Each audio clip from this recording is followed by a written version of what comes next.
And those are pennies to the dollar. You need to be getting thousands and thousands and thousands of downloads to be really making much money out of that. In podcasting, the relationship between advertisers and podcast is quite inequitable. For the space that they claim as real estate inside your podcast, what are you getting back for it? Personally, I spend maybe half a day a week concentrating on those outreach emails. Wow. The thing that I would say is you need to maximise every strand of possible income and not just rely on one. Welcome back to Podcasting 2.0 in Practice. I'm here with my very good podcast pal, Sarah Ferris. Hi, Sarah, how are you? I'm so glad to be here. I feel like we've been planning this for so long, but I've been looking forward to it. Good, thank you. Me too. Tell me first, Sarah, about yourself and your podcasting background to give a bit of context about why I chose you to be my guest expert today. I don't know why you did, but we're here. As I say that, my headphone pops out. That's about as professional as I am. 2 seconds. Oh, I hope you edit, because that just popped right out of my ear. I do edit, but I also like to keep these kind of things in. Oh, so good. You never know. Yeah, brilliant. Yes, well, technical difficulties. So I am Sarah Ferris, and I have a podcast production company now that's called sarahferrismedia.com. You can go to the website. It all kind of came about accidentally because I wasn't a podcaster. I'm not a journalist. I don't have that background at all. Originally, I was just a really avid podcast listener, particularly of true crime. And then back in 2019, my little sister Emma discovered that she'd been dating a serial con man that she'd met on Tinder. And what kind of came out of that was we ended up hitting record as it unfolded and sat on that content that we'd recorded for about a year, and then to and fro about what we can do with it, because it was like living in a Netflix drama at the time when we knew it was a crazy story, and we also knew that we wanted to stop other people becoming victims of con artists. And so come COVID, I sat in my lounge for a good 9 months and worked out how to use GarageBand and birthed Conning the Con. And then that kind of got released in 2021. And then since then, I have got 6 podcasts that I have produced and hosted, 4 of them being true crime, 1 of them being a wellness podcast called The Bravery Academy, which I produced for my sister, and a sustainability podcast called The Guilty Greenie. So yeah, it's quite a broad spectrum, but definitely the true crime is where I kind of really sit. Yeah. What I wanted to talk to you about, Sarah, because of your experience, is about monetization. Now, I hear people, this is something I hear a lot with people who are just starting a podcast. Mm-hmm. And I don't roll my eyes or anything. I just sit quietly and nod. And that is that, I'm doing it for fun to begin with. I don't want to monetize straight away. Now, I know for a fact that monetizing isn't easy and it takes up a lot of time.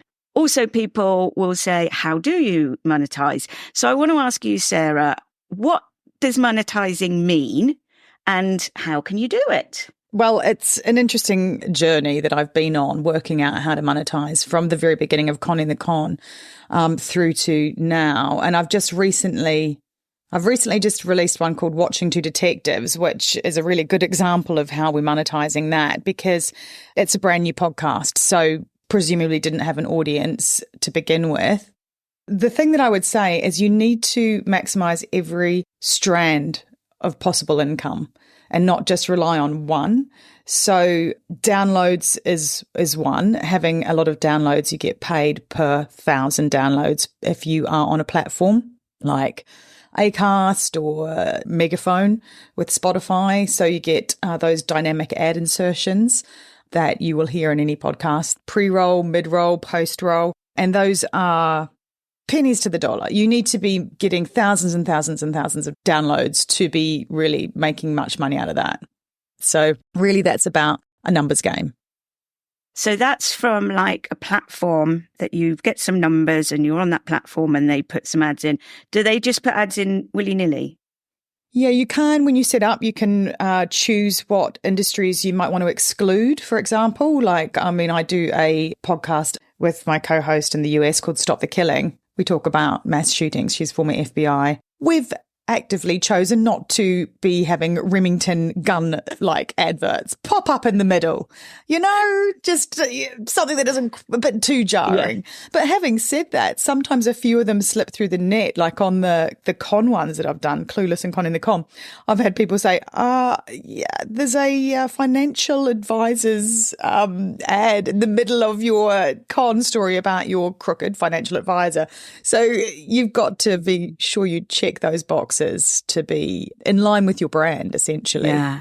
Okay. So then other people will talk about, I don't know if you've had experience of this, going out and finding sponsors. Oh my God, yes, I have had a lot of experience.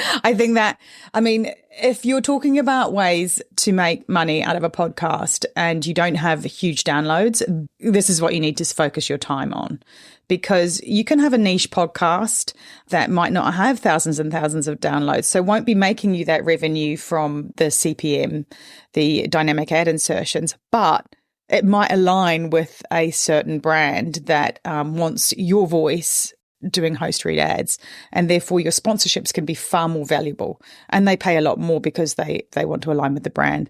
And particularly for Stop the Killing, which is an American-based audience. It's global, but we have a very strong American-based audience, and we're talking about things like school safety, building safety, and things like that.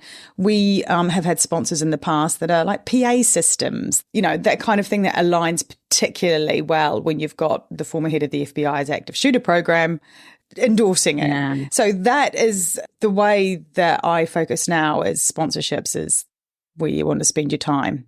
And they're really hard to get. And if you're doing it by yourself like I am, sometimes that's good to try and outsource those things. So that's why I joined another Evergreen network to try and plug in that monetization side for me. And I'm working with a company in New Zealand at the moment that's dealing with Australia and New Zealand sponsorship options as well. So if you can plug that in and concentrate on the content, then that's a win. But it is a slog and it is peaks and troughs. So you might have, 1 month we've had a really great sponsorship, and then the next month you've got nothing, and you're just relying on Patreon or Apple subscriptions and DAI, the dynamic ad insertions. So yeah, I know what you're going to ask. Yeah. Segue. Yeah, you did that really well, but now I'm going to break it. So you said CPM. What does CPM mean? Oh gosh, now you're really testing me. It's basically the cost per meal, I think it is. Did I get that right? You did, yeah. Yeah. So it's the cost you get paid per 1,000 downloads. Yeah. It all adds to the total. And I guess different companies, when you're approaching them for sponsorship, are going to look at different things.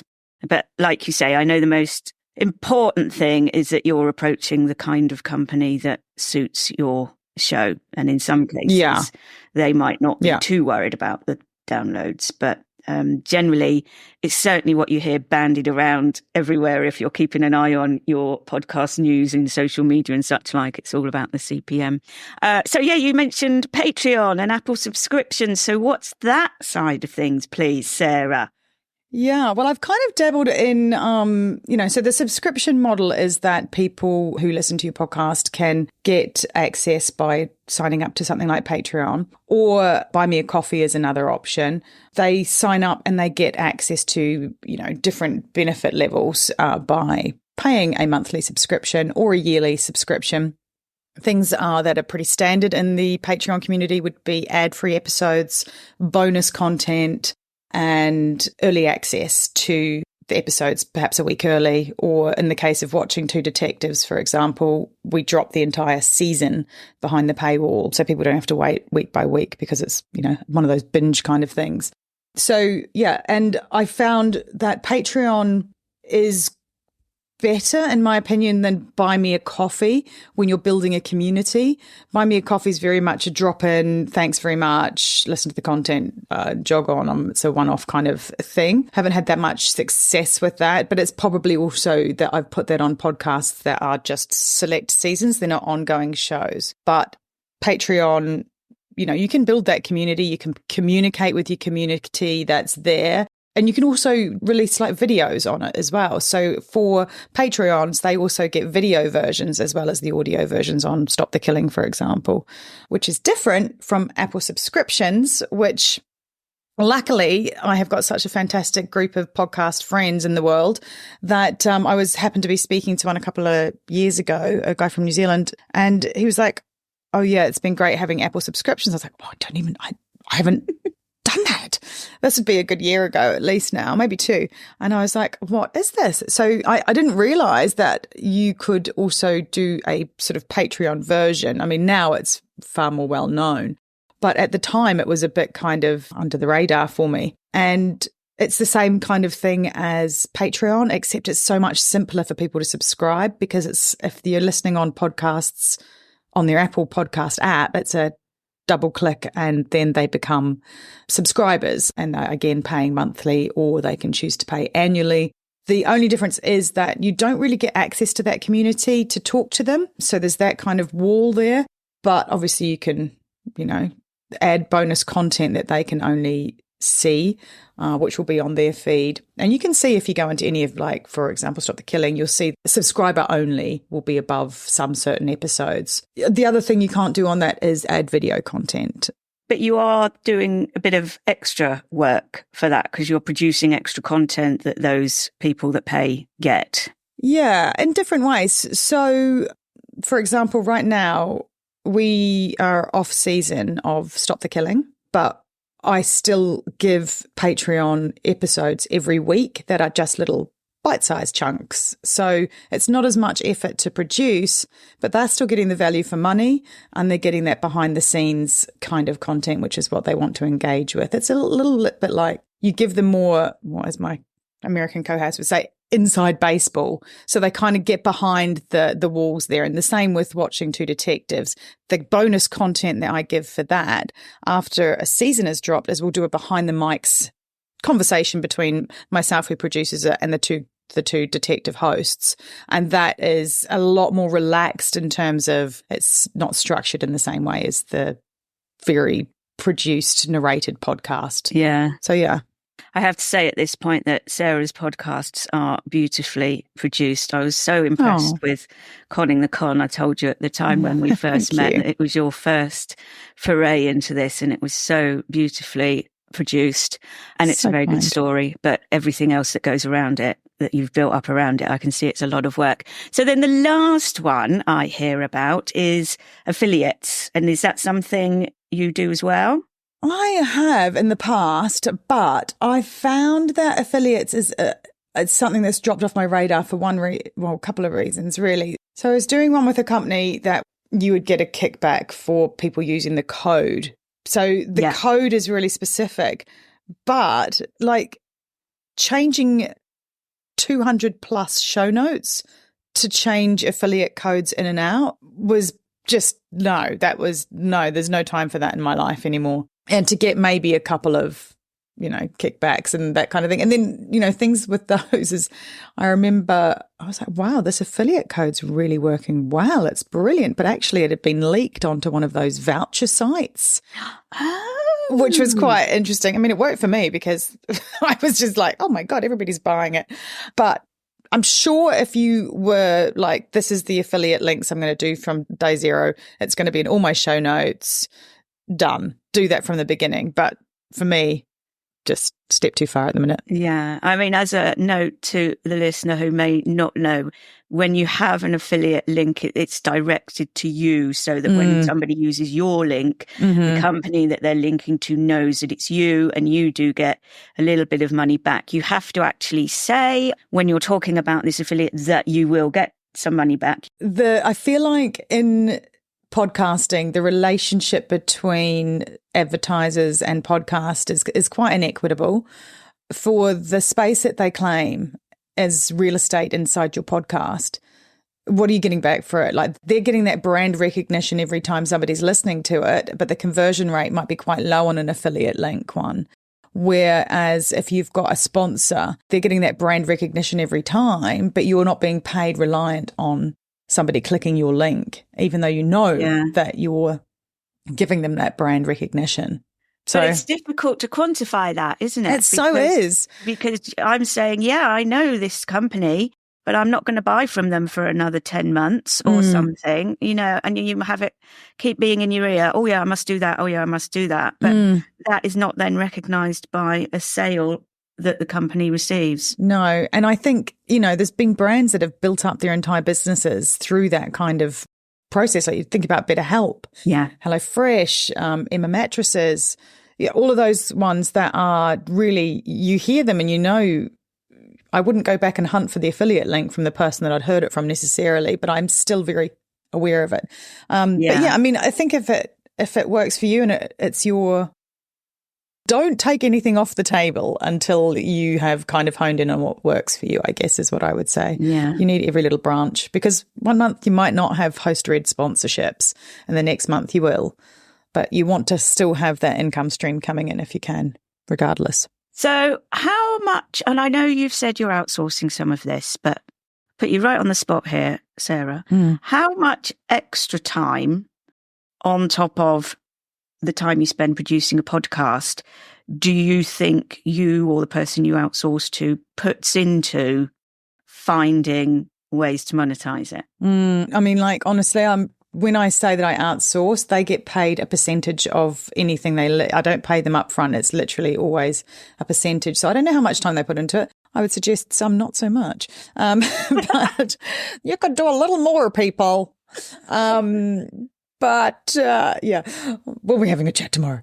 But personally, I spend maybe half a day a week concentrating on those outreach emails. Wow. And it depends. I will say that over the last couple of months, so it's been summer in the UK, not that you know it now, I'm sitting here in a sweatshirt, but I've taken the choice to take summer not recording, but to be actually content creating. For me, content is king. The more content I can put out there, the more downloads I get, the bigger it grows, that kind of thing. So I haven't been chasing sponsorships over the last 3 months, but we've got a new season, for example, coming out of Stop the Killing. I want to have 3 main sponsors in place before I release that, because you've got to the point where you've spent all of these 4 seasons and you're still producing the content and you might be making pennies to the dollar if you don't have a sponsor in it. So I'm kind of getting to the point where I'm thinking, well, I'm going to make that season. It's 12 episodes. I want 3 decent sponsors, 1 mid, 1 pre, 1 post roll. You're only signing up for 12 weeks and that's the sponsorship deal. And that means that I'm not going, okay, well, I should probably make another, make the season a bit longer, keep those downloads going or what have you. Yeah. Which is all very time consuming and you don't get specifically that money back unless you've got decent sponsors. Yeah. But I mean, it's hard yards. Yeah. Completely understand. That's a lot of time and energy. Thank you so much, Sarah, for explaining all of that to me. Tell us again about your shows and how people can connect with you. Oh, amazing. So if you go to my website, sarahferrismedia.com, you will find links to all my podcasts there. I also do podcast consultation if people are starting out. On the website, there's information about that. But my podcasts are called Conning the Con, Clueless, the long con, which is spelled KLOOGHLESS, and Stop the Killing, Watching Two Detectives, Guilty Greenie, and the Bravery Academy. And you can find me on Instagram at Conmunity. See what I did there with the N? Conmunity Podcast is probably the best place. So yeah, that's me. Perfect. Thank you so much. Thanks for having me. Always a joy. Visit creativityfound.co.uk/podcasting to find out more about my guests and access lots of useful podcast resources. If you'd like to get in touch, you can send a boost. But if you haven't got to that lesson yet, feel free to reach out to me on my Instagram account at podcasting2.0 in practice.